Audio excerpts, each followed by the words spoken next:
নমস্কার, আমি জয়তী। জয়তীস ট্রাভেলিস্টাতে আপনাদের স্বাগত। এখানে আমি কোনো জায়গার বিবরণ দিয়ে আপনাদের সময় নষ্ট করব না। এখানে আমি আপনাদের সাথে ভাগ করে নেব আমার বেড়ানোর গল্প আর অভিজ্ঞতা।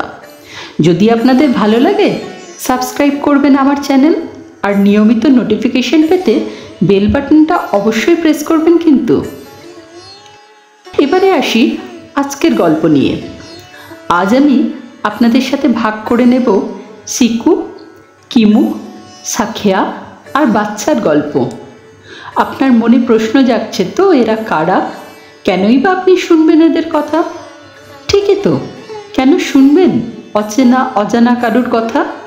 কিন্তু আমি যদি বলি এরা হলো টিবেটিয়ান ম্যাস্টিফ।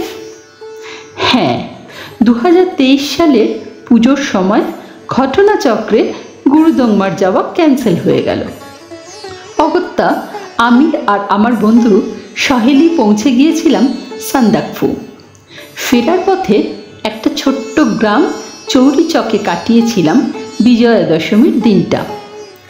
নেপালিদের দশেরা বা টিকা উৎসবে সামিল হতে আমার খুব ভালো লাগে। অনেকবার এই দিনটা কাটিয়েছি বিভিন্ন নেপালি পরিবারের সঙ্গে। এবারেও আমরা ছিলাম সঙ্গীতাদের বাড়ি। ওখানেই প্রথমবার দেখলাম এই টিবেটিয়ান ম্যাস্টিফ। টিবেটিয়ান ম্যাস্টিফ হলো এক বিশ্ববিখ্যাত প্রজাতির কুকুর।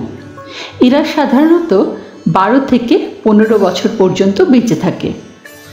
36 থেকে 60 কেজি পর্যন্ত ওজনের এই প্রজাতির গায়ের রং কালো, ব্রাউন, গোল্ডেন বা নীলাভও হয়। পৃথিবীর সবথেকে দামি প্রজাতির কুকুর হলো এই টিবেটিয়ান ম্যাস্টিফ। ভারতে ওজন অনুযায়ী 2 থেকে 5 লাখ টাকায় বিক্রি হয় এক একটা ম্যাস্টিফের বাচ্চা। লায়ন হেড আর টাইগার হেড দুরকম প্রজাতির ম্যাস্টিফ পাওয়া যায়। আমি দেখে এসেছি টাইগার হেড। সাধারণত ময়দাগোলা স্যুপ খেলেও প্রেগনেন্সির সময় কিন্তু মাকে খাওয়ানো হয় মাংসর স্যুপ আর হাড্ডির জুস, তবেই না বাচ্চা সুস্থ সবল হবে।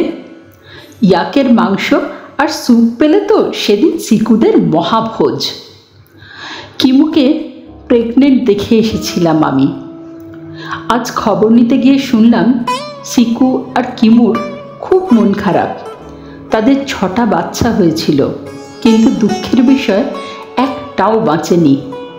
কিমু মাঝে মাঝেই কেঁদে উঠছে আর সিকু এসে তার মাথা চেটে দিচ্ছে। এই নিঃস্বার্থ প্রেম দেখার জন্য বারবার ফিরে আসা যায় চৌরিচকে।